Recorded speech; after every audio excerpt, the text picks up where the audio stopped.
ઉચ્ચતર માધ્યમિક શાળામાં અભ્યાસ કરું છું.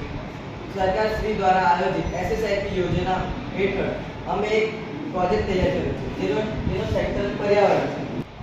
જે અવિઘટનીય અને નોન રિસાયકેબલ પ્લાસ્ટિકના કચરાથી પર્યાવરણને ખૂબ ખરાબ અસર પડી રહી છે. જેનો એક ઉદાહરણ જેમ કે હાલમાં આપણે પ્લાસ્ટિકના ઝબલાઓનો ખૂબ વધારે વપરાશ કરી રહ્યા છીએ. તેના સ્થાને આપણે ઝબલાઓના કાપડના થેલીઓનો ઉપયોગ વધારે કરવો જોઈએ. થેલીઓનો ઉપયોગ કરવો જોઈએ, પરંતુ હજુ પણ આ વપરાશ ખૂબ મર્યાદિત છે. જેનું એક જ કારણ છે કાપડની થેલીની કિંમત. આપણે એવા આકર્ષક દરે આ થેલીઓને વેચીએ છીએ કે જે વ્યક્તિ તે ખૂબ જ નજીવા ખર્ચે ખરીદી શકે.